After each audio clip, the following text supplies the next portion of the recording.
A couple of days ago, Gummy joined me on my roll through the park. Let me tell you how we got there.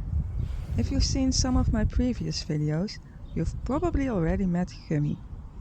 For those of you who don't know us yet, I'm Imke and I'm the proud crazy cat lady of rescue cat Gummy. 4 months ago, I adopted this goofy fluffiness. Despite his trauma, I immediately noticed how curious and adventurous he was. Although he found his new home and family a bit intimidating, he instantly began exploring. Every door he encountered was seen as a gateway to a new adventure. There was a lot of loud meowing at every closed door because how dare we stop him on his grand journey? It probably won't surprise you that Gummy learned how to open doors on his own within 2 months of living here. Personally, I love hiking. I've always enjoyed being active, preferably in the woods. When I became wheelchair dependable 2.5 years ago, things became more challenging, but fortunately, that didn't stop me from going on my own adventures. Due to his exploring nature, it soon became a dream of mine to take Gummy with me on my hikes. So I bought a clicker and started clicker training Gummy. Besides being adventurous, Gummy is also very food motivated. In other words, he's a snacker. And he quickly learned basic tricks like sitting and touching my finger with his nose. I also began harness training him, which was more challenging, but did show progress.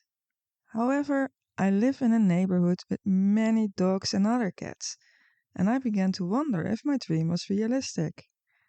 Additionally, Gummy's activity tracker showed that when he went outside, he mostly just went to a very small green area 50 meters away and just stayed there. So was he really as adventurous as I thought? My hope persisted, but the plans and training took a backseat as my personal life went on. Myself, I still regularly went for short strolls to the park. Since I didn't want Gummy wandering around outside alone when I was out, I always made sure he was inside when I left. Recently, we installed a cat flap, so that was no longer necessary. If Gummy wanted to come inside while I was out, he could do so by himself. So a few days ago, when I went out for a park walk and Gummy followed me outside, I let him do his thing. He happily walked along with me, which I found delightful, but I expected him to get distracted and run off. But no, it was a short 1K walk, but Gummy stayed with me the whole way. Dogs, walkers, cyclists, basketball players, no matter what came by, Gummy just followed along. Of course, I had to wait regularly because there was so much to discover. But each time he ran back to me and kept following along. Since I was just going for a walk through the park, I didn't bring my filming gear. And when I'm moving, I can't film because, well, I need both hands. So, most footage is of Gummy exploring and then running back to me, instead of all the times he was walking nicely by my side.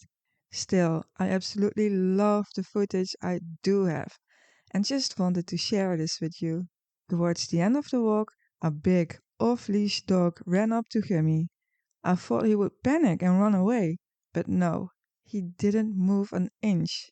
Whether that's smart, I don't know, but it's definitely brave.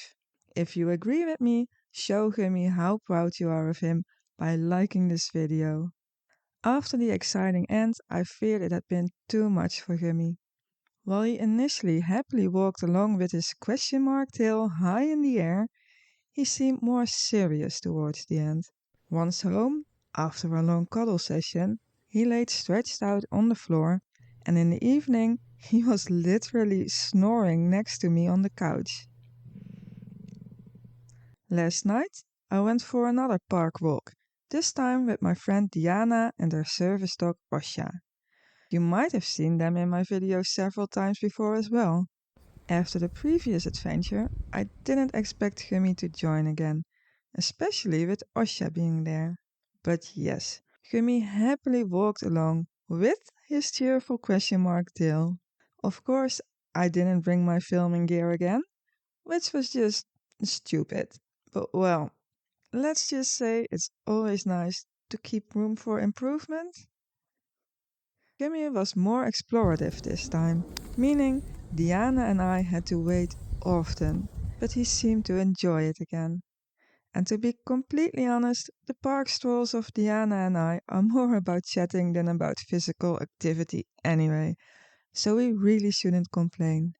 This time we made a 1.6k walk, and Gummy stayed cheerful until the end. I'm now secretly getting hopeful about adventuring with Gummy again, and I'm brainstorming how to approach this as well and especially as safely and responsibly as possible. If you'd like to stay updated on our journey, don't forget to subscribe and turn on notifications so you'll get a heads up about our next adventure. If you've noticed Gummy's colorful fur and are wondering what creative disaster led to this masterpiece, make sure to watch my latest short. I would love to hear about all your adventures with your pets, so please share them with Gummy and me in the comments. Just make sure not to give Gummy any new mischievous ideas. On the other hand, if you want to see more shorts of chaotic disasters, you probably should. Thank you so much for watching and hopefully see you next time.